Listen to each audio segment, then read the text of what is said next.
All right, what's poppin', party pundits? Welcome back to another episode of Pop Talk. This is your man, Professor Nims. I'm speaking on behalf of Boston Jared, Peace, Coach Dave, bro. and the Casual Rand. What up, though? And we just get used to this, but we want to have a little bit of a protocol. So before we get into the content, make sure that you like and subscribe to the channel. We're trying to grow the channel. We are pundits, but we are kind of new to this format. So we definitely are trying to build up our audience. We appreciate all comments. We encourage the haters. We like all feedback, whether it's positive or negative. But with that said, we have a action-packed night of content, including Loma looking pedestrian in his win, Haney looking big sitting next to Loma, Bivol versus Ramirez, and MORRELL back in action. But we are going to jump off with the hottest topic of the day. And this is our man, Terrence Bud Crawford, who put out an unedited, just 20-something minute video, and he basically gave us insight into everything that was going on. I thought it was a very revealing, honest, straightforward conversation, and he put a lot of people on blast. So might have been a little too honest, and may have done well to have some notes, maybe some shit written down before he went and did that. But yeah, I mean, go ahead, finish, Cam. I was going to hand it off to the pundits. I know that Casual Rand wants to definitely. Yeah, I said Randy should go first. Nah, I'm a whole mind. No, we're going to work up to him. We're definitely going to work up to him. But let's start with you, Boston Jared. So you were a little critical of it. I thought it was for. I tell you who I was critical of. I was critical of his little henchman friend there, Bernie, who last week after we got off. Almost right after the show, Bernie goes live, and he's calling Al Heyman and Errol all kinds of slurs and shit like that. The PPC shills, in the battle to control the narrative, they need to put something out because Al is mute. Al don't say shit, right? And apparently Errol Spence, all he can do is tweet. So their proxies came out and try to, regain control of the narrative. They put the Bernie shit out, and Bernie sound like a fucking lunatic, man. Bernie sound crazy. Bernie don't need to be around. No microphone. Insight, for the who. I don't want to get. I was saying just kind of situate Bernie into the whole. Well, like I said, Bernie the boxer, who was a confidant, associate, a team member of Terrence Crawford, went live last Wednesday. And, had a very, very candid take on the discussions, on the failed negotiations and whatnot. Called Terrence Crawford and Al Heyman, accused them of buggery, as it says in some of the Shakespearean texts. Oh, yeah. I'll leave it at that. If y'all don't know what buggery is, I'll let y'all. I'll let the audience go and look that shit up. But I just thought that was a little bit unnecessary. Oddly enough, nobody really paid much attention to it. I don't know if Bernie took the shit down or what. I heard the shit live. Nobody said nothing about that shit until today, when, the day after Crawford broke the internet, they threw that Bernie shit up. But when it came to Terrence's video that he did last night, I wasn't surprised. A lot of that shit I had suspected already. So apparently, I was surprised that he did the video. I was very, very surprised that they did the video, because he's a guy that frustratingly at times does not get in front of a camera or a microphone and talk that much. He's been accused of not promoting. So I was surprised. He was talking numbers too. Apparently, he said so when he threw the $25 million out there, I thought that was for the fight. Like we had $25 million. So apparently, exactly. I thought it was a purse bid, right? It's similar to a purse bid. But he was saying $25 million a piece.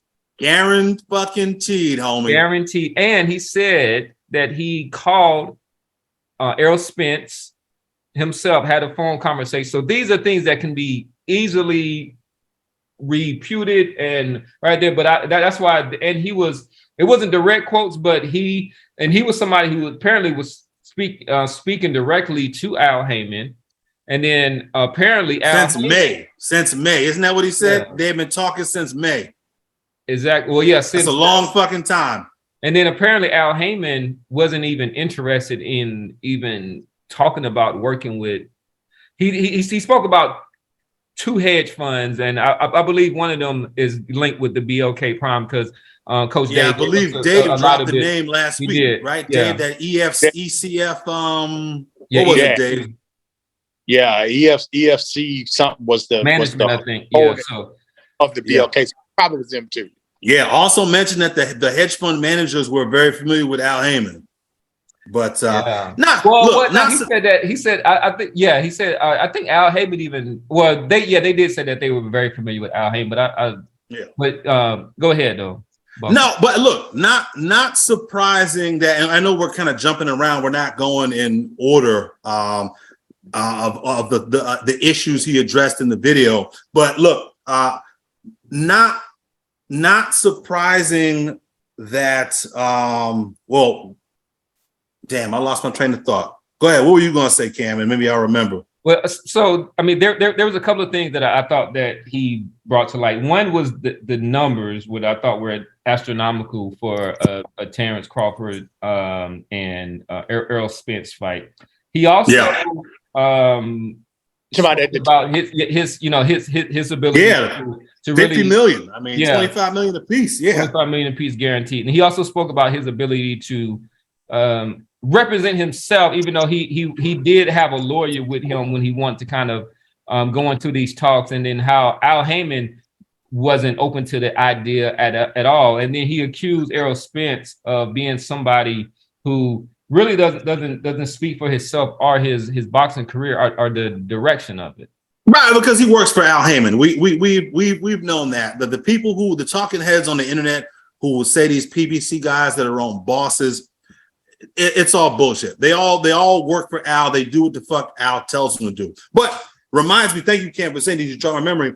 Not surprising that Al Heyman, given the position he's in currently with his network deal about to expire and allegedly the hedge fund money drying up, not surprising that he's not willing to give this fight up. If I were Al Heyman, I wouldn't let that fight go either. I suspect that Al Heyman is using this agreement with another network. Heyman swooped in and muted him. Now you at pause. Go ahead and finish that last sentence. Did I pause? Oh, sorry. I said what I suspect is that Al Heyman is using the Crawford Spence fight as a bargaining chip to barter a long-term agreement with a network. And it doesn't do him any good. Like, great, $50 million or $25 million, he gets a cut of that. But that's a drop in the bucket compared to what he gets off of a 3-year-long network deal with whoever he ends up with next. Not looking like it's going to be Showtime. Looks like Showtime is going to get absorbed into Paramount Plus. So I don't begrudge Al Heyman for going back to Crawford. It's like, hey, fuck the 50 million, nigga. I got 200 plus fighters I got to account for. I can't just let this very, very, very lucrative, high demand fight go off to some streaming service. Errol Spence is one fighter. Did he say that, or did he say don't cap yourself? You know what I'm saying? Or do we have to? Or are you paraphrasing, or are you putting words in his mouth? Where we going with this, Jared? No, I'm not going anywhere. I was saying that I don't blame Al Heyman. Yeah, he said don't cap yourself, but he also said I'm not letting anybody else touch this fight. Isn't that what Crawford was quoted as saying? Yeah. So that's where I was going. But Jared, tell me what promoter in the history of boxing is going to be like, oh, take my fighter and y'all gonna make that 25 million. Then go ahead, I don't need anything. Tell me where that happens. Where does that happen in boxing? He did it with Andy Ruiz. No, with who? Anthony Joshua. I don't think so, buddy. What do you mean? What? I don't think so, buddy. What don't you think? So? And that's Andy Ruiz. You know what I'm saying? But so y'all don't say He nothing. Did it twice with Andy Ruiz. De La Hoya, when Andy De La Hoya Ruiz was fought like, on DAZN twice. Can't fight Munguia can't fight Charlo because Matchroom or whoever, DAZN puts a lot of money in this, and why would we might not get one of Peter? Why can't DAZN get a piece of that? You explained that well when that was happening with Charlo and Munguia, but when it's the same exact thing, you like, Heyman fucking up the game. You asked me a question. You said where in the history did it happen? I told you Andy Ruiz. And Sean Porter's another example. Sean Porter, that was the ESPN fight, wasn't it?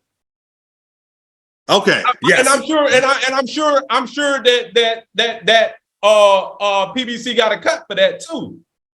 Yeah, I mean, you asked me, Randy. The question you asked me, Randy, was where in history does that happen where a promoter says, go ahead, take my fighter? I answered your question. Two examples. And I gave you two examples, recent examples. I'm going to give you, so I was wrong last week I was wrong about one thing and right about the other. Probably several things, but one you're admitting to. I was wrong about was the 65-35 split. Okay, Crawford came out and said that was the case. That's right. He did say that. But what I was right about and what this whole thing was about, neither one of them are as scared or like the whole narrative is one person ducking or the other person ducking. That's not what it's about. It's about Crawford is a horrible businessman. How? I'm saying how you figure that? The side of his mouth on two different things. So how, you can't be at no time has he said he was going to be a co-promoter of this, but he want co-promoter rights throughout this. No, he's his own boss. So he's so if you're your own boss, that means you help promote in this fight, right? You got somebody promoting you can work with a promoter, but what I'm saying is like he went directly to the fighter and then to that fighter's representative, and he came with $50 million. This was what I was trying to ask Dave last week. Dave, if you are a promoter for this fight, you put up the money for the venue. You put up the money for all the contractors, the doctors, the medical, you rent the ring, you do everything. Do you let a boxer come in and be like, open the books for me? I want to make sure what you paying for all these people. That's just like last week, Red. That's a just disingenuous question because it's on the false premise. This is somebody who was taking a profit of the net. All right, there, and then as Crawford said that. So you have to ask Dave. You have to ask Dave. Have you ever had a fighter that you agreed to get paid on the back end to get net worth, and then you ask the question? All right. Now listen to this. This is straight from a promoter's mouth. His former promoter's mouth. My thought is that I really don't know what happened with the negotiation, but I was always somewhat skeptical that they would result in a fight because Crawford had no promoter. And in order to really make a deal like that, you got to go in with a promoter who is prepared to put up a big guarantee for your side. I mean, it was unfair for him to look at Al and ask for Al to put up a major guarantee because Al had no relationship with him. It's another thing for Spence to ask Al to put up a guarantee because Spence has been Al's fighter. I'm gonna stop it there. I mean, yeah. So you asked Dave a question. Telling you that if Bud wanted a guarantee, his promotional side was supposed to give him that guarantee, not Al Heyman. They did. He did. He came with 25. He said, I have this group that is going to give us 25 million guarantee. Cameron, this is two different points. When the initial argument came like a month ago, it was because PBC wouldn't give him a guaranteed and just offered him the back end. Now this 50 million just came up, and then I argue with that 50 million piece because Al didn't say he needed to take over. He said he wasn't going to give it up, but he also said, "Why you capping yourself?" So I ask you this. How many pay-per-view buys do you think that this fight would generate?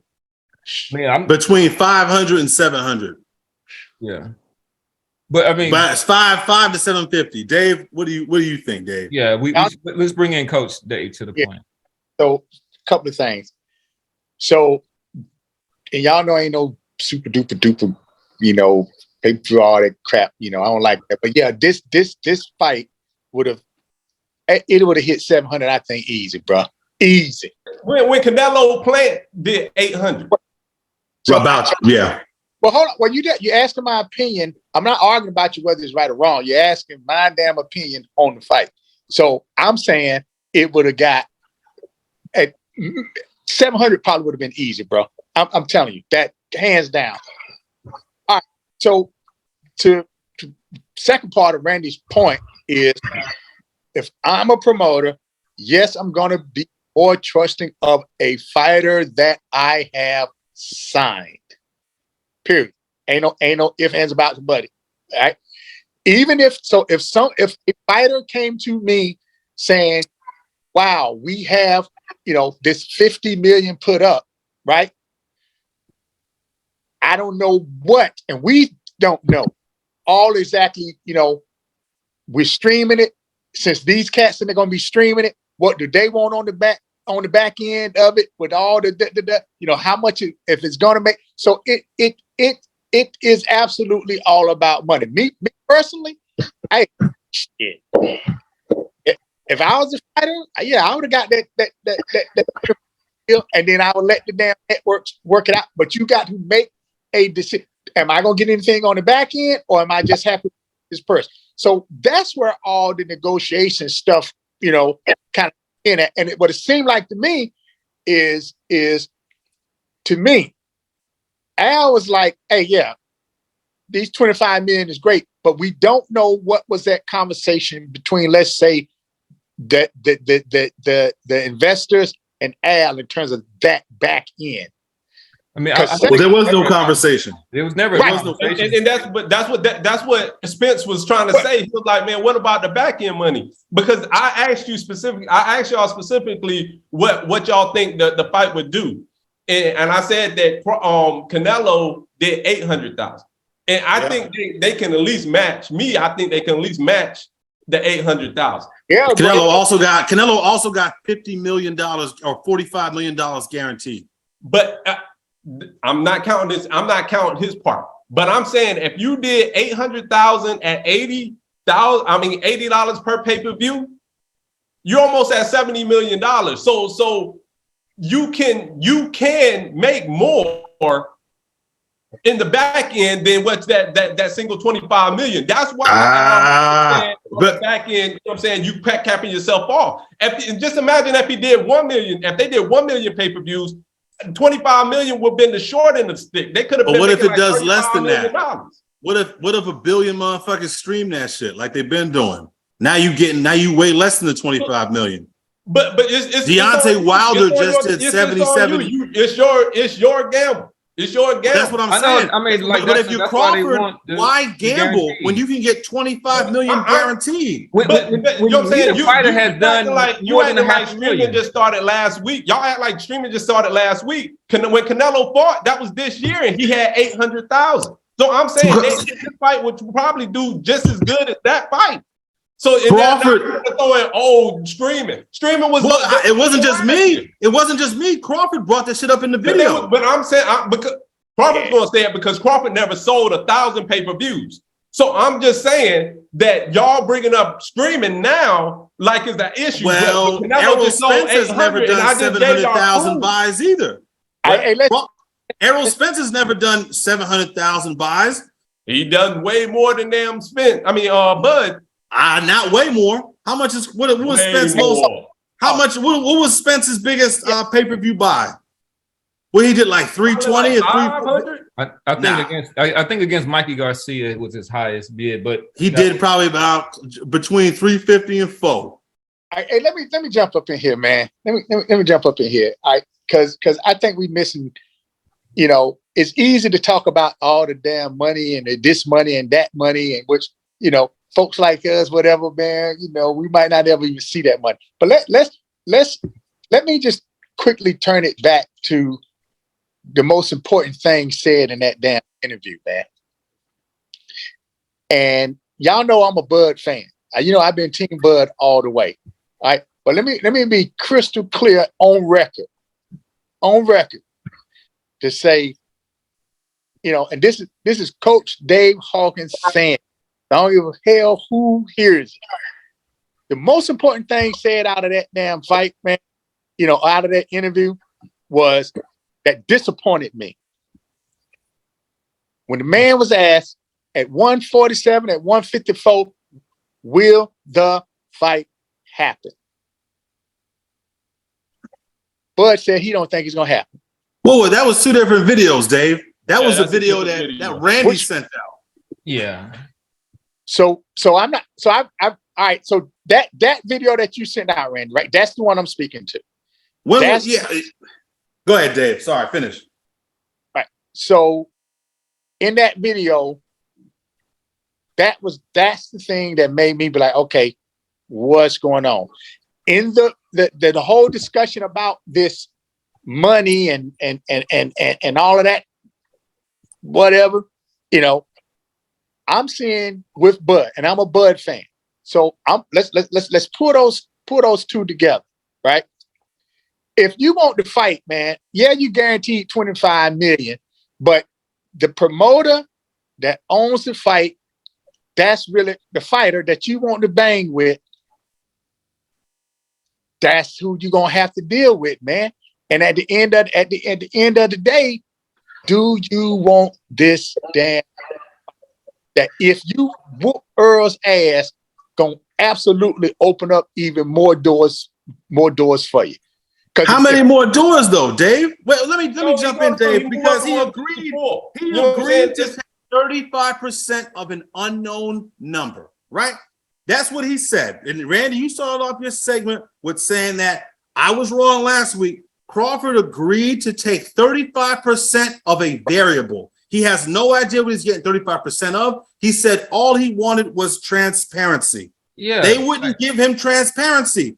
That's the end of the negotiation as far as I'm concerned. He already agreed to get to the shit end of the stick.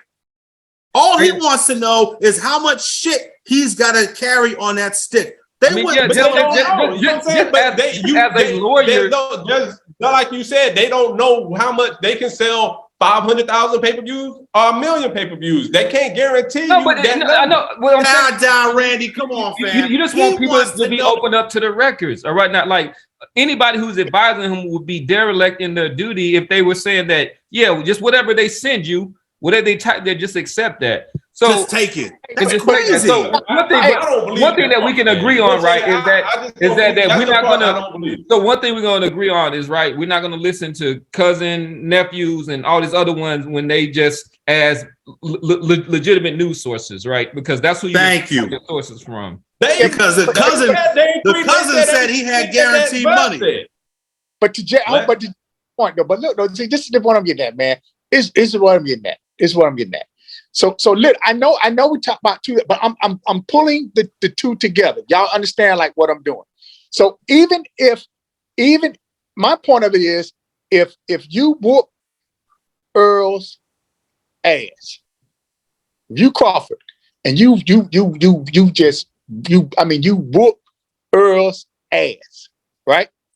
Yeah. Be it Boots coming up, be it old ragged ass Thurman, be it you go up to 154, your stock, if you just book this guy's ass, is significantly raised, and you have that damn that bargaining edge, and you can play with it even throughout those weight limits. Yeah, All but you then, got. so you say I that- disagree with that. I Yeah, disagree. I disagree. This is not beating Oscar De La Hoya or a Floyd Mayweather. I mean, Errol Right. Spence is this thing. This is a difference, and it's like he's already agreed. He said that. He said, "I believe in myself so much that I will take the short end of the stick, but don't also give me the short end of the stick and then try to fuck me with it. You know, at least Right. show me what the you know what I'm saying? At least show me what the numbers are. Like, I know I'm getting the lesser of it, but I mean, how much more do you want Terrence Crawford to take in this situation? I just don't So understand. if they put in the contract, you get 35% of the pay-per-views. What guarantee is it to give you? But that's not But that's not what they said, though. That's not what he said.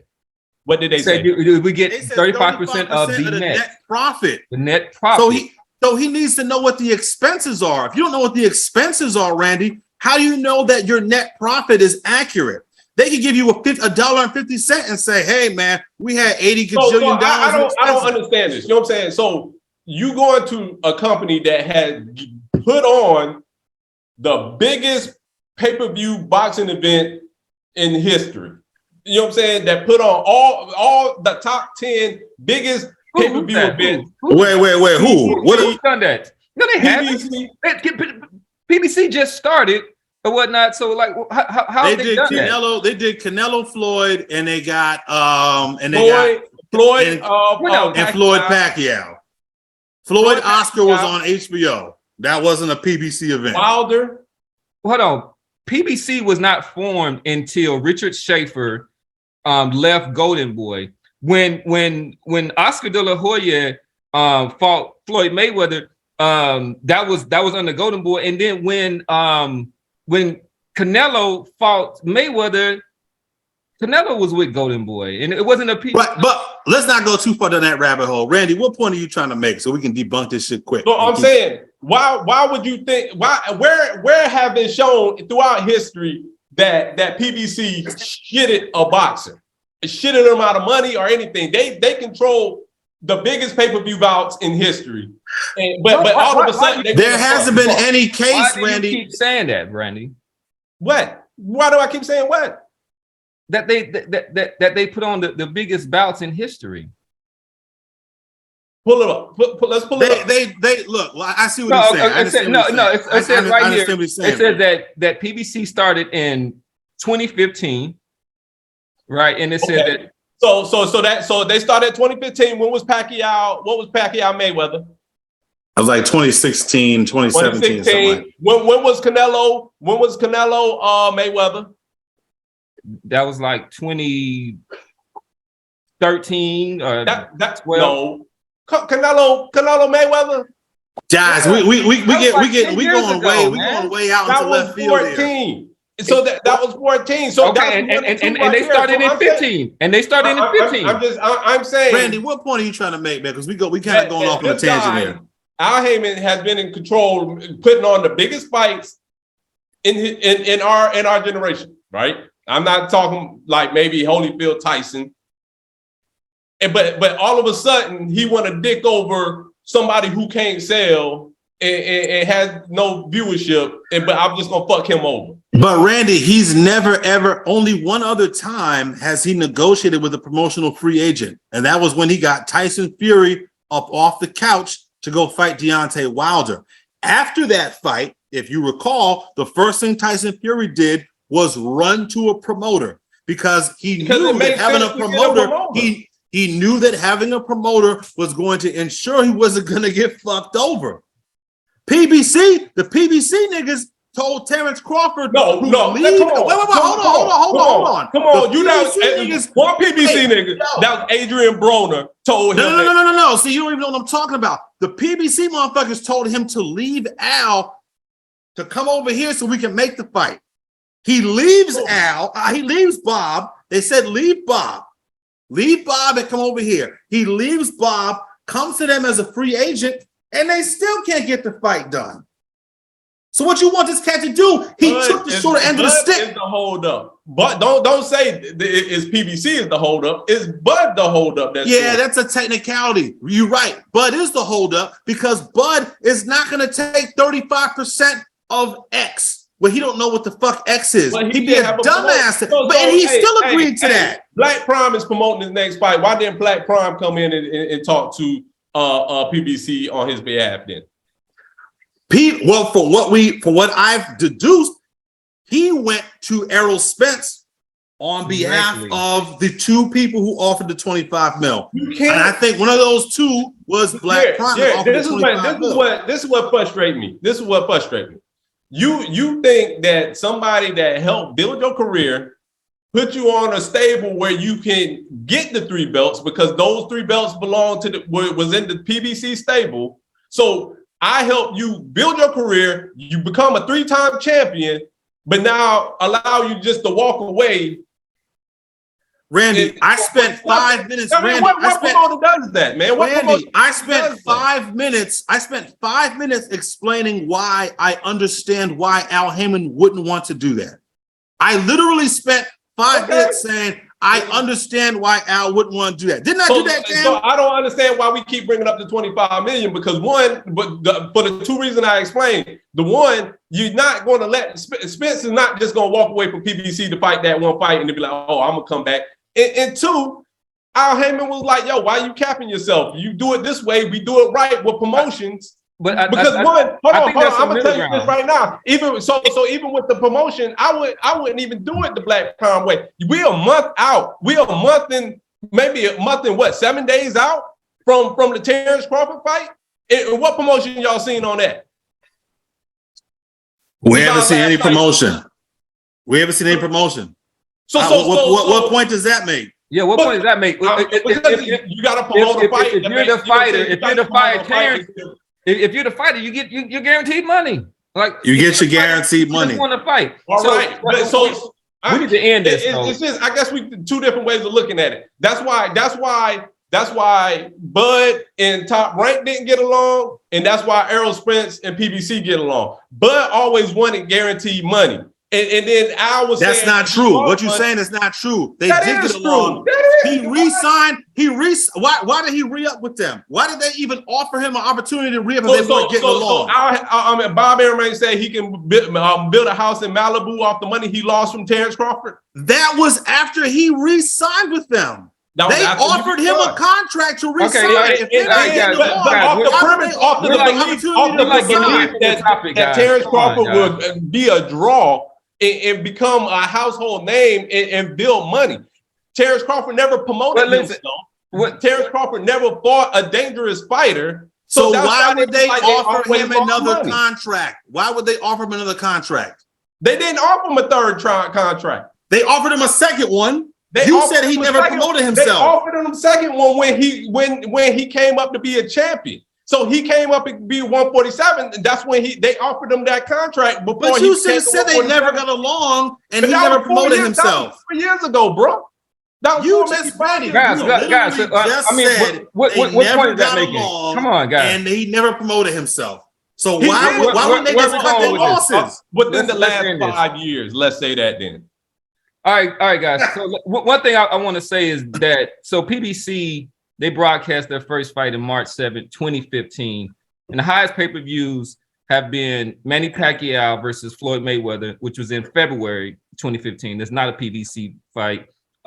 They were a part of Floyd Mayweather versus Conor McGregor, which was in August of 2017.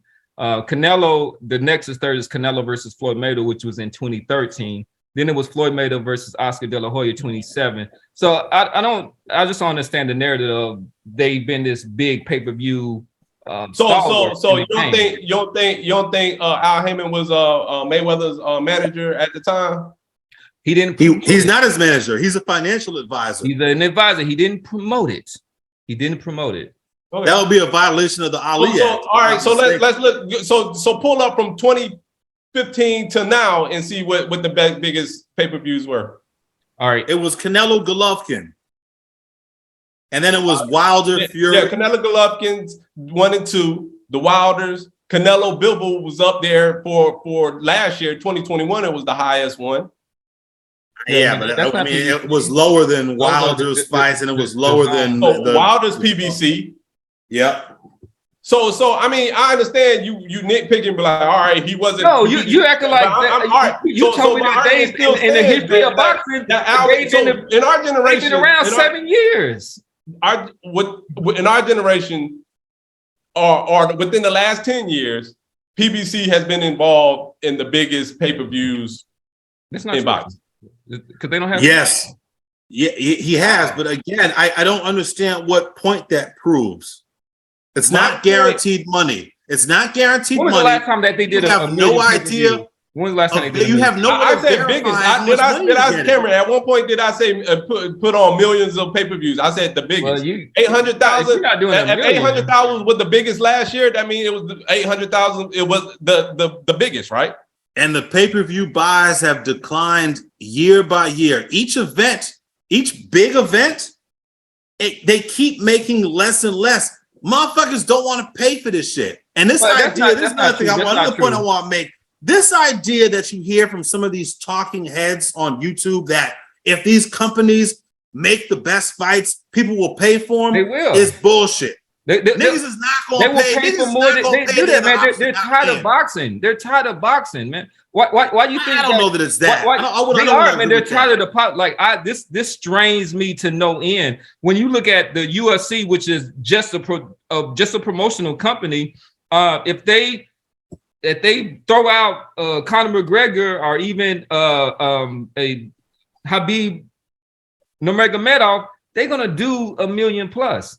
They the thing is because their views have been dropping too. But their views have been dropping too. Well, not because they don't have a Conor McGregor anymore. What I was gonna say, they're looking for the next superstar. But the thing is that they make the fights at the right time. They don't go in like this. This fight is gonna be the sell by date for this fight is gonna be well long extended, just like with the with the Mayweather versus Pacquiao. It is. You're right. But again, people have so many ways of getting the shit for free.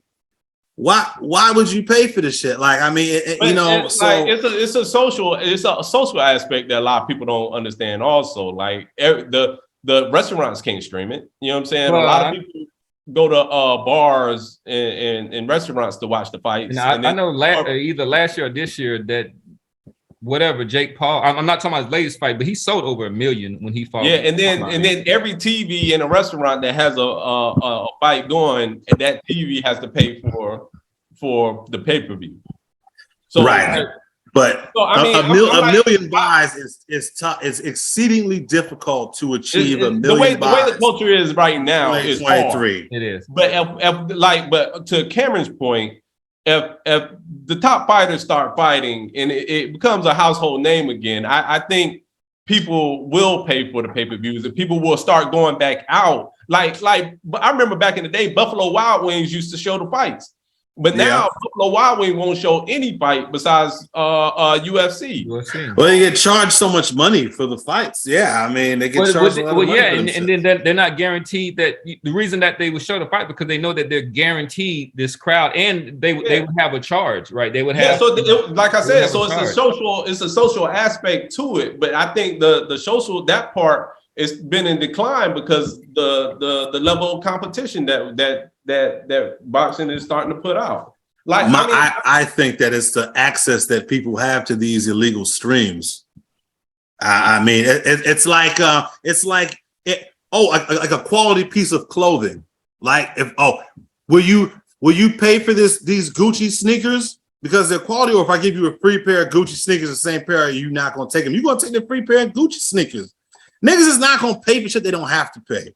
I mean, nobody is. Like it's I mean, if I'm having some people over and I'm saying that hey, I'm gonna have the fight, then I'm gonna pay for the so that's the show. So the social aspect of it. If I'm alone by myself, I might stream it or do that. But if I'm having people over, I'm not gonna be trying to trust this stream, this illegal stream. The point is, though, in this day and age, and Crawford brought this up specifically with Errol, at least that's what he said. It is very, very hard to guarantee. It's hard to get that million buys you need to really, really fill your pockets on that back end. A bird in the hand is worth two in the bush. A $25 million bird in the hand. And I know what Randy's going to say. He wasn't going to leave. Why is the 25 million even an issue? It's tough to walk away from that. And if you're Crawford, he ended up walking away for 10 million guaranteed. Al wasn't giving him any guaranteed money. Ulgas got guaranteed money. Danny got guaranteed money. All these guys, Porter got, all these guys got guaranteed money. None of those fights were for undisputed. You can't even match what you gave to Ul and then say, hey, we're going to give you 35% of the back end. So you guaranteed money. You didn't hear anything that Top Rank just said. He said, hey, Bob said that, yo, it's your promoter that gives you that that guaranteed money. So not what? Fighter's promoter. Well, I'm Terrence Crawford. I'm a pound for pound fighter.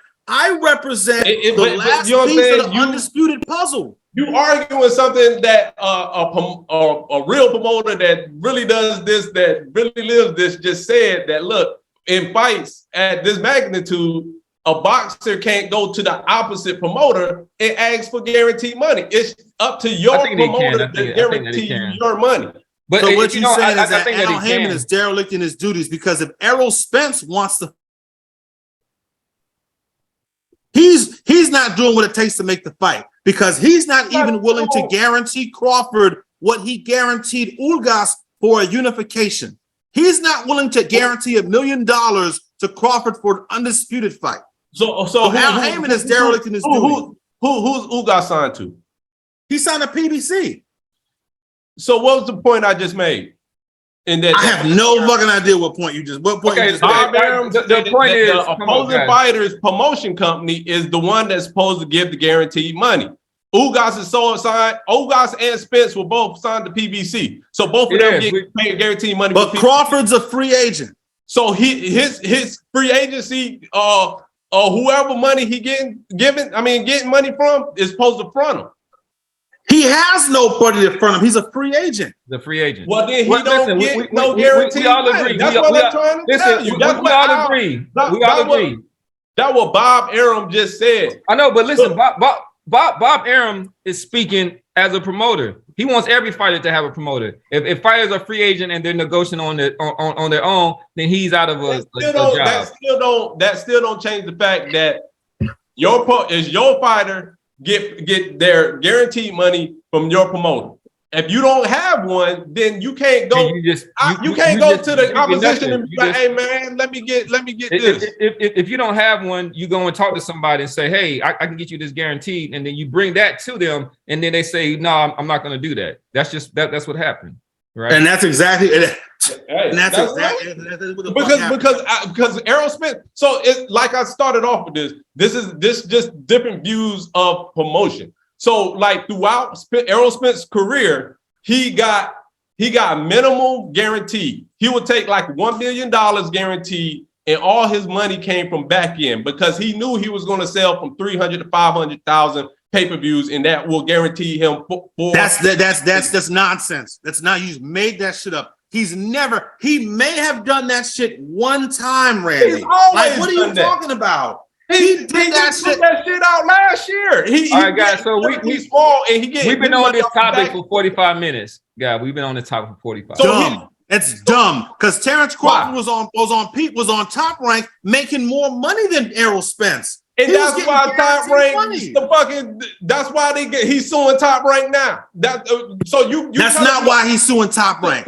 That's not why he's suing Top Rank. All right. So you comparing Errol Spence, who never had a public beef with his promotion company. His promoter's happy. He's happy in their arrangement. And then you compare it to wait. How do you know that? How do you know that Errol Spence is happy? I just said, guys, we've been on this. I just said that they didn't come out with a public beef. I said there's never been any public discourse. So to me, that shows that Al Heyman and company is happy, and Errol Spence and company is happy. You don't think there might be a non-disparagement clause? We're gonna talk the whole show about this, Let me finish. How many times are you gonna finish, Randy? So then you're gonna compare it to Bud, who always asks for guaranteed up front. always, and then Bob Arum comes out and says he is steady losing money promoting Terrence Crawford. Yeah, And now Bob Arum shouldn't have offered him another contract if he was losing money. Bro, this is How many fights did he fight? How many fights did he fight with Bob Arum? Bob Arum been in the business for 90 fucking years. If you losing money, don't offer him another contract. They offered him another contract. Bob Arum full of shit. Go ahead, Cam. Everybody's full of shit. Everybody's full of shit. Y'all take over the show, bro. Come on, like. Go ahead, man. What the hell, bro? Hey, man.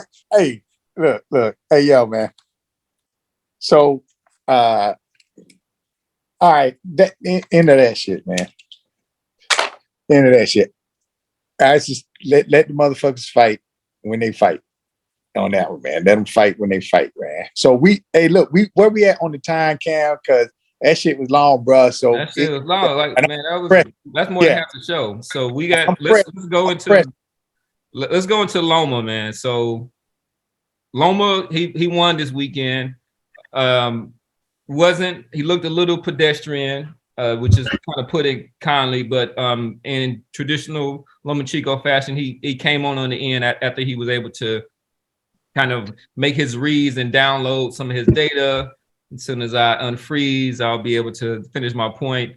But I think to the bigger point, who was sitting ringside, we had your man Devin Haney, who got into the ring, and as Loma said to him, he had, they asked Devin Haney, "Is this a fight that you want next?"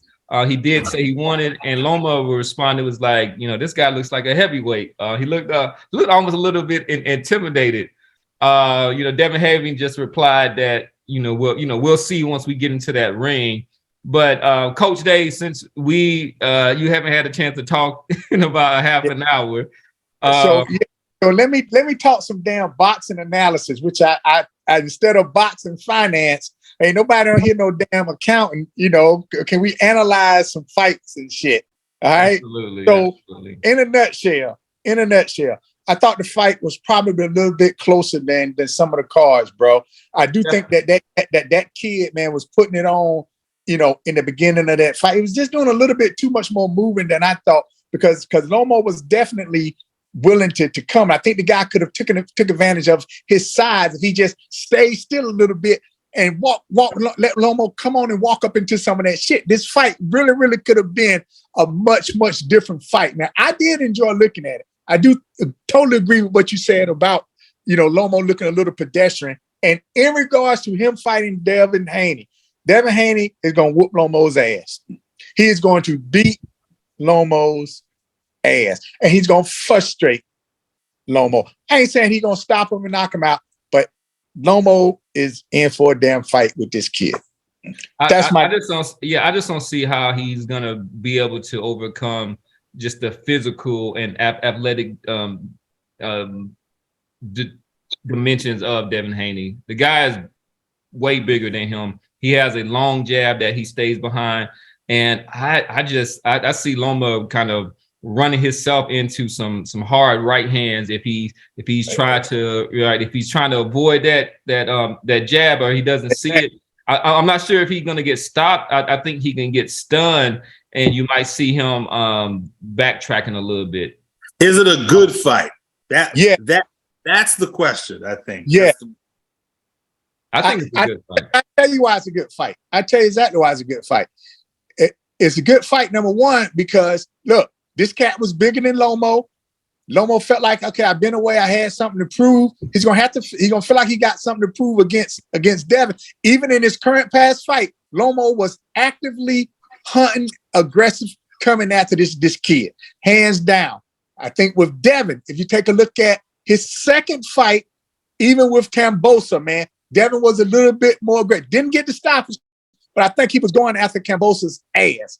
Now, you put together Loma trying to prove something and be aggressive like he was with this fight, and you mix that with Devin Haney on the hunt also and possibly standing still, you're going to have a very exciting fight. It ain't going to be no chess match and all that shit like him and Shakur. Jab and grab. That's what's good. So Boston, let me ask you this question. So, because a lot of you were, before you saw Lomachenko's latest fight and before you saw Devin Haney in the ring with him, a lot of you were saying that he shouldn't take this fight. So that was based off the weight cut. That was based off the weight cut. It wasn't based off of, he's still, that's what I'm saying. So, I mean, you saying based off the weight cut because you think that's going to negatively impact his performance. Right, absolutely, yeah. So, I mean, do you still see that, or do you think based on what Loma showed you in the ring this past Saturday that it still wouldn't be enough for Loma to be able to overcome those physical disadvantages that I mean, it depends. Like, when is the fight? Is the fight in January or is the fight in April or May or June? Like, how much longer is Devin Haney going to have to make that weight? I mean, go ahead. I'm glad you just mentioned that. And then now I think Bob Arum is trying to give Loma an out because like the day before the fight or the interview before the fight, he was saying, yeah, I want to make that Haney fight if Loma looks good in this next fight, meaning the fight against Ortiz. So now they can come up and say, no, I think Loma needs one more tune-up before Haney. I think that's what Loma said. I believe in ESPN. ESPN does some real shady shit with their editing and what they choose to air and what they display. Because if I'm not mistaken, Loma said something at the post-fight interview when Devin Haney's in the ring with him. Towards the end of that interview, I could have swore somebody mentioned that Loma said, I need more work to get ready, or I need another fight, or something to that effect. Like, so think about that. Now think about that. That weight. So if you Haney that's already struggling to make that weight, now you thinking maybe a year and a couple. Nah, you gotta move up. I think he just vacates at that point, man. And then he may have to. It's a win-win for Top Rank in Loma if that's the case. Why would it take a year to make this fight? I mean, they're both. If there's another fight, if there's another tune-up fight for Loma. Oh, yeah, you saying the tune-up? I think Loma. I think he was saying maybe just to kind of maybe more training but I don't think that he was talking about getting into another, but I'll go and check that though. But he's saying that so your point, Boston, was that you felt that Loma said that he might need another fight to kind of get his bearings about himself. Yeah, and if he needs another fight, that means Devin's gonna have to fight another mandatory. And I just he might be better off just bouncing and running after guys like Ryan Garcia and Teofimo.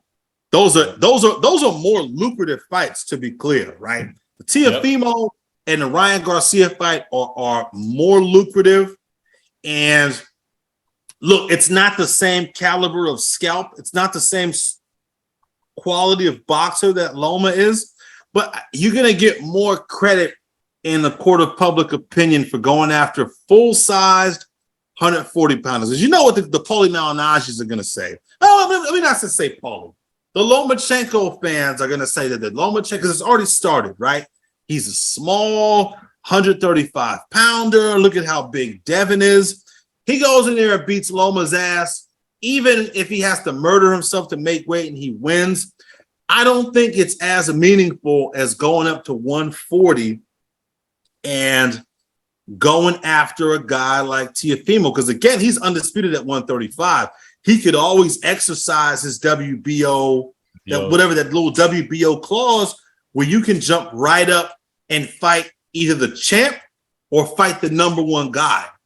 And to me, going right into a Teofimo fight is not some huge step up for Devin Haney. So if it were me and Loma's not willing to take this fight ASAP, I'm going to the WBO and I'm saying, hey, I want the winner of the Catterall and who's the other guy? What's the guy's name? Josh Taylor. Josh Taylor fight, or I want the number one, who is Teofimo Lopez. That's the fight I want. And then that don't let Lomachenko off the hook, because guess who's it's got Shakur, and that's even better. Got the WBO at 130 that can exercise that same right. And you so does Shakur had that one, but he already vacated though.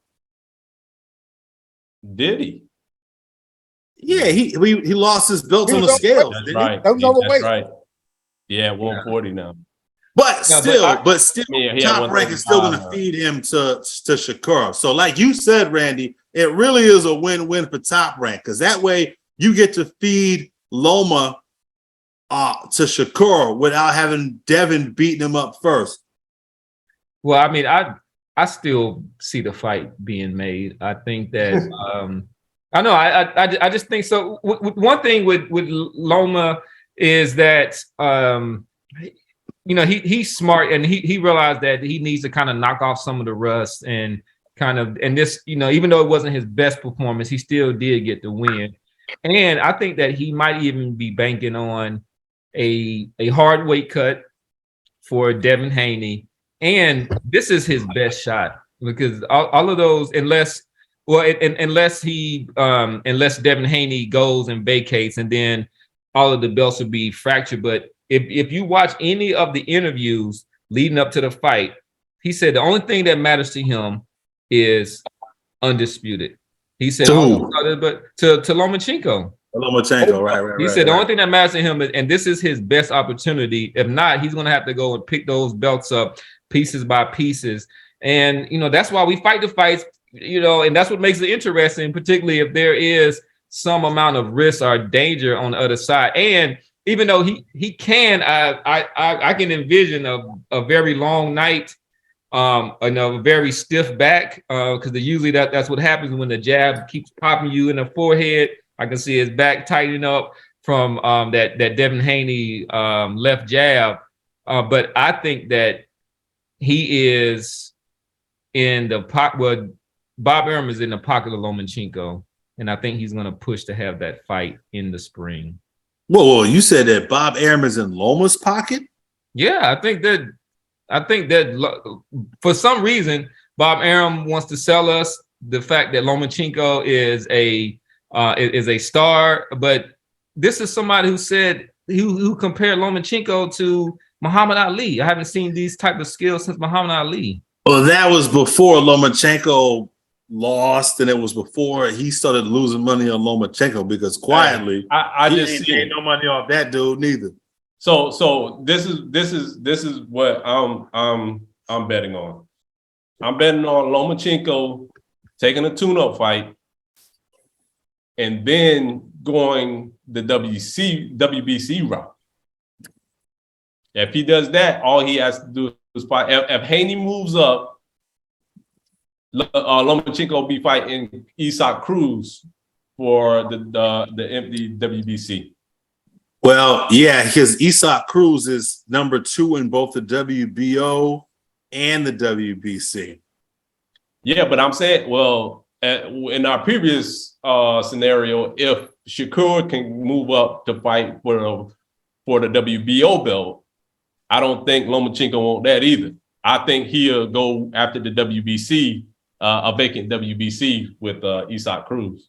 Well, interestingly, getting back to a point we made earlier, according to Boxing Scene and their rankings, Shakur Stevenson is still the WBO champion, but he is no longer the WBC champion. He still has the WBO belt, according to Boxing Scene, which has been updated since that Stevenson Conceição fight.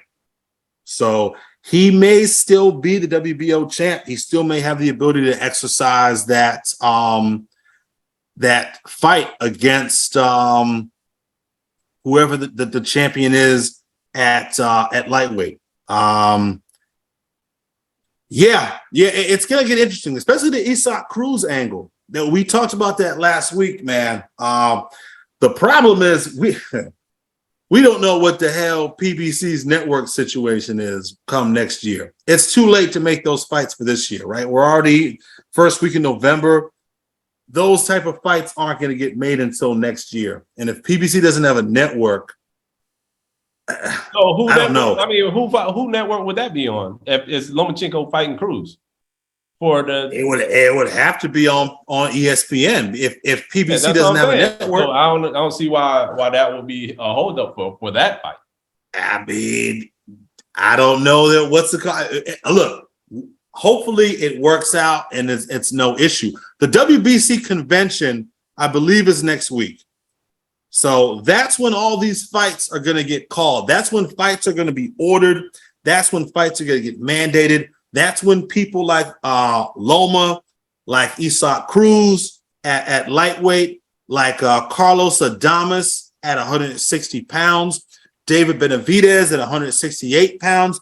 That's when people are going to go to the WBC, make their case for who gets to fight who next. So what we're discussing now, it's going to be a lot clearer come next week. I got to look and see when exactly the convention is, but we'll have a lot more answers to these questions this time next week. We won't have to speculate. And to go back to the actual fight itself, man, I was slightly impressed by Jermaine Ortiz. I mean, for a young fighter, I think in a couple more years, if he stay at the weight class, he's going to be a force. Yeah, to kick a fight. I think that's a good fight. He can fight. So with that said, we are going to talk about the upcoming fights for this weekend. And we want to start off with the latest conqueror of Canelo, and that would be your man Bivol, who is fighting Zurdo Ramirez. So Bivol is 20-0. He holds the IBF and the WBA. No. Bivol only has one belt. He should have WBA belt. Okay, so he is currently, all right, yeah. Because hold on, because I thought that Canelo was fighting him. Oh no, that's right. Because after this fight, he will look to fight Beterbiev to kind of unify the belts out there. He ain't right now. You don't think he's gonna fight Beterbiev? I want to see that, man. I want them dudes. I'm sorry. Bivol's the WBA champ. WBA. Yeah, WBA champ. Yeah, WBA. Excuse me. There are people online saying that, trying to have an argument saying that Bivol should be like pound for pound number one. No, man. That was after the Canelo fight. Yeah. Nobody. I do want to see the Bivol Beterbiev fight though. I would like. I don't think he'll run away from that fight. But them dudes. He has a fight this weekend. This fight is actually in Abu Dhabi. So if you are planning on tuning in, the undercard start at 2 p.m. and then the ring walk is at 6 p.m. But he's fighting an undefeated fighter, Zurdo Ramirez, who is 44-0 with 30 KOs. I'm looking up his box rec now. I want to see. He looked huge against Bivol. Zurdo is a gigantic 175 pounder. Yeah. He was a big 168 pounder. I remember he fought Jesse Hart twice at 168. And I remember watching this thinking, like, how is this guy making 168 pounds? He looks massive at 175. Keep in mind, though, that Bivol is a small 175 pounder. Yeah, he's Bivol challenged Canelo to fight at 168. Bivol, if you recall, Bivol had said, "Hey, look." He said, that was when he just wanted to do anything to get the fight. But so looking at, so he has some notable wins, but maybe these guys are a little bit long in the tooth. He beat Sullivan Barrera. Yeah, that was a good win. He knocked him out in the 4th round. He had a majority decision against Jesse Hart. So and they ran that back, I believe, and he got a UD on the rematch. Well, he actually got the UD first, and then he got the majority decision. Oh, excuse me. Sorry. But those are probably besides Arthur Abraham. But I mean, you fighting, and that was a way back in 2016. Abraham was a name though. He was in that he was a name. He was in that super sleep tournament with Andre Ward and super sleep Carl Carl Froch and all Yeah, them that hit dudes. my well, you know what he put my hometown boy to sleep. You talking about Oh, that's right, Jermaine Taylor, right? Jermaine Taylor, yeah, from Little Rock, Arkansas. So with that said, do we want to go ahead and give our pundit picks for this fight? Does anybody see an upset? And I'm gonna go ahead and pull up the boxing odds for this fight. Yeah. We'll start with look, I talked to y'all. Dave, you want to go first? Yeah, because I got a question, man. And honestly, I can't remember seeing the guy beat. Well, I think it was a long time ago. I think I seen this cat fight, right? Which cat? The Bivol's opponent. Zurdo. Yeah. But I got like one question before I give it, because if it's who I think it is, and I honestly just didn't have time to review that cat like I normally would. But I remember I think Bivol is a more technical fight. And what I mean by I think Bivol delivers the more straighter punches and has more boxing acumen than this guy who I think loves this swinging wild ass hook or something like that. He's an all action. Zurdo is a volume puncher, all action guy, front footed. Yes. Why? Okay, I know who you're talking about. I'm gonna go with the boxing. I'm going with Bivol. If it's the same cat that I think I'm thinking about, I'm going with Bivol, man. All day. Day. With that said, so look, we talked about some of this off air, and I'm not going to get into all the stuff that we talked about off air. The gist of it is, Bivol is radioactive as far as a boxing commodity is concerned. He's a Russian fighter. They're unpromotable now. He's a Russian fighter. He doesn't speak English. He doesn't have what's considered a fan-friendly style. you don't think so? As far as the casuals are concerned, I don't think so. I love Bivol, right? I told y'all Bivol was gonna beat. I told y'all Bivol could outbox Canelo. Go ahead, Dave. You say a lot of people are going to beat Canelo, though. To be fair, straightforward. Yeah, that's true. So you saying like off of a win versus Canelo, you don't think people be like interested and be like, oh, let me. No, and I'm telling you, I know somebody who works over there. There's no way that Bivol is leaving there with a belt. That's what I'm saying. We talked about this a long time ago. They ain't letting Bivol leave that arena. He ain't leaving there with that belt. So and it's because of all the reasons that I just listed out. He ain't leaving there with that belt unless he knocks out Zurdo, which he ain't gonna do. So you're saying that they went and robbed him against the Prince of Boxing, who is Canelo, but they're gonna rob him against a kind of nondescript fighter that nobody. Well, he beat Canelo 11 rounds to 1, right? Canelo apparently is hell-bent on this rematch, is what I was told. Canelo really legitimately wants to fight this guy again. The guys at DAZN, the guys at Matchroom do not want that fight. Bivol, like I said, is a radioactive commodity. He's Russian. They want to get out of the Bivol business. He doesn't do anything for them. And they want to take that belt from him, is what I was told. I think he ain't leaving there with that belt, is what I was told. He'll have to knock him out twice to leave with that belt, is what I was told. He ain't leaving there with the belt. You should bet money because Bivol is a negative 375 favorite, meaning that you have to bet $375 to get back $100, and then Zurdo. I hope that I'm wrong. I hope me and the person. I hope we're both wrong, and I hope that Bivol goes in there and does what I know he can do because he is the better boxer and he beats Zurdo. But what I'm telling you is that they don't want Bivol to have that belt anymore. Well, let me finish giving the odds. So then, go ahead. Zurdo Ramirez is a plus 275 underdog, meaning that $100 bet will put you back $275 on there. So if we were to listen to Boston Jared, then y'all should go for the underdog. And to be fair, if people who are listening who want to put money on this, the person I know is not a decision maker, right? He don't make decisions. Not some shot call over there, but he in there with them guys. And what I was told very specifically is that they do not want him to have that belt anymore. Zurdo represents much more of a boxing commodity. Really? He's Mexican. He's an action fighter. He is more valuable. He is perceived to be the more valuable boxing commodity than Bivol is, who is considered radioactive right now.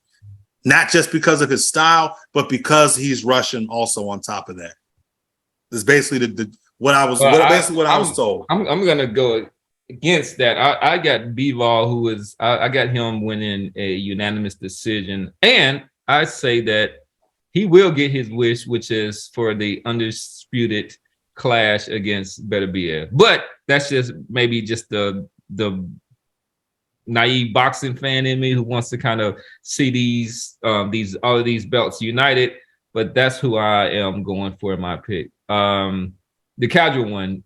What is your pundit pick for this weekend? Yeah, I'm going with Bivol. I think he might not have the power to stop him, but he gonna box his eyes. So, and then Coach Dave, did you already give your pick? Yeah. He said Bivol. I said Bivol. Yeah, man. Once I remember how this cat fight, man. Yeah.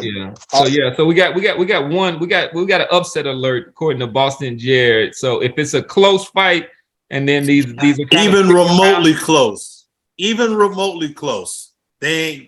walking out of there with that belt.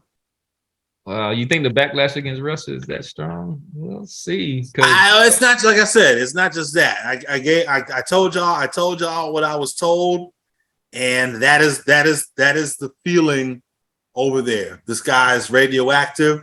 They don't want nothing to do with him no more.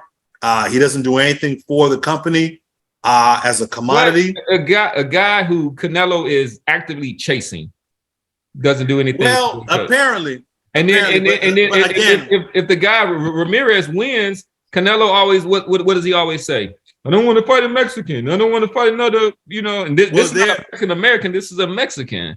Well, they're trying to get out of the Canelo business also. Apparently, ooh, they're trying to get out of the Canelo business. They haven't made any money on any of his fights. Yeah, they lost a ton of money on that Golovkin fight.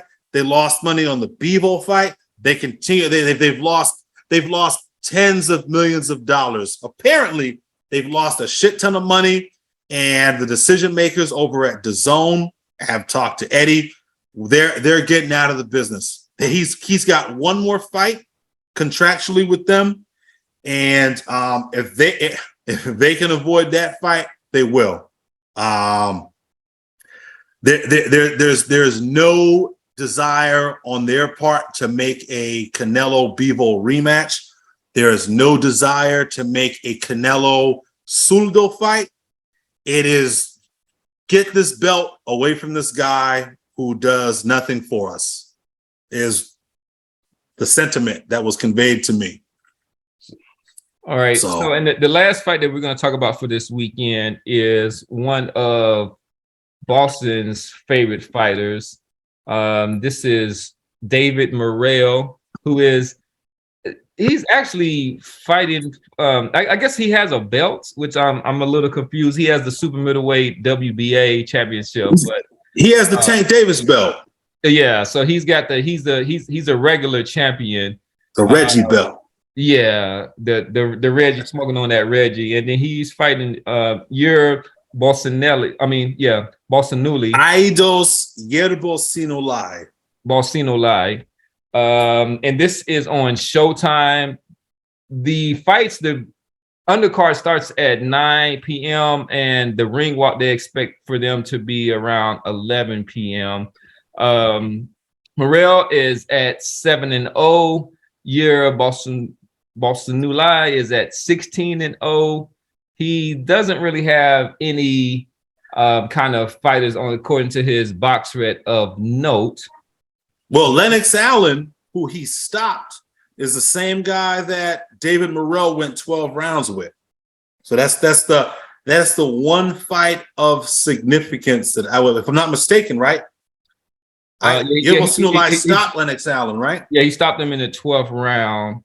Stopped him in the 12th round, and Lennox Allen. The 10th round. Excuse me, the 10th round. 10th round, and Morrell went all 12 with him. Now Morrell took Allen on in like his second or third fight, which is unheard of for a a prospect, right, to be in a 12-round fight against an undefeated guy in your second or third fight. But look, Bivol Sinolai is one of these Central Asian guys. He's a Kazakh guy. He's got all the amateur pedigree you could ask for. Hundreds of amateur fights, no Olympic medals or anything like that, but a ton of pedigree. He's been down several times. You know, people have described him as being chinny, but to me, that makes for an interesting fight. This is to make no mistake about it, this is a huge step up for MORRELL. This is a significant step up in competition for David MORRELL against a guy like this. Yeah, I mean, actually, you know what I'm saying? Like David MORRELL is the regular champion, and Ados is number one on the list. So technically, this could be like, you know, our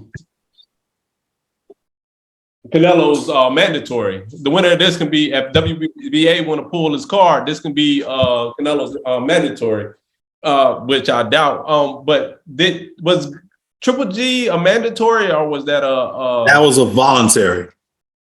Oh, so yeah, it's about time for Canelo to do a mandatory. So I guess the winner of this can start petitioning. Well, we'll see. Canelo had wrist surgery today, so who knows how much longer Canelo had wrist surgery today or yesterday, and none of those guys are going to be calling up Canelo asking him about mandatories. You know how that should go. Yeah, man. So let's get so with that said, what are our pundit picks for this fight?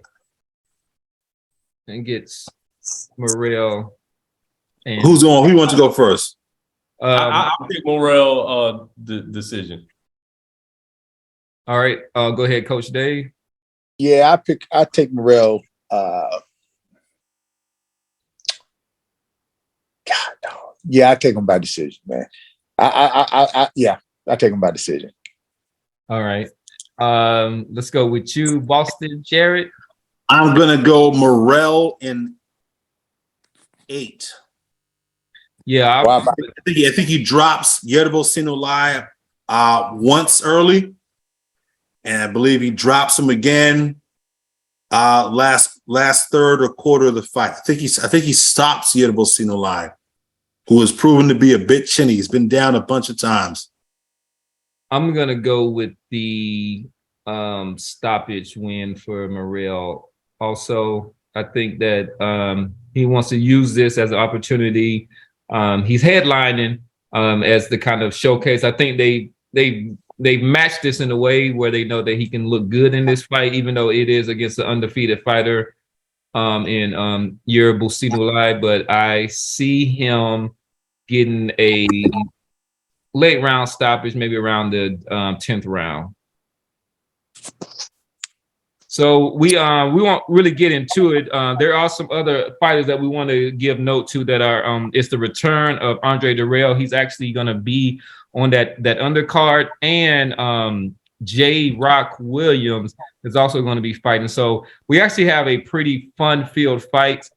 Weekend coming up, and you know that when we come back next week, we're going to give our reactions. Hopefully we can keep it a little more civil and everything. I'm trying to keep Booker and Klay Thompson away from each other, because y'all can really get at it with everything. But we do appreciate it, and I'm sure that the viewers love when y'all kind of get at it. But this is Professor Nims. I'm signing off for my man, Coach Dave. Rude, man. Rude. The Casual Rand. Peace. And Boston Jarrett. Keep it popping. Make sure that y'all like and subscribe. And like what you said, we want to give you the most educated opinions on the net. All right. Peace out.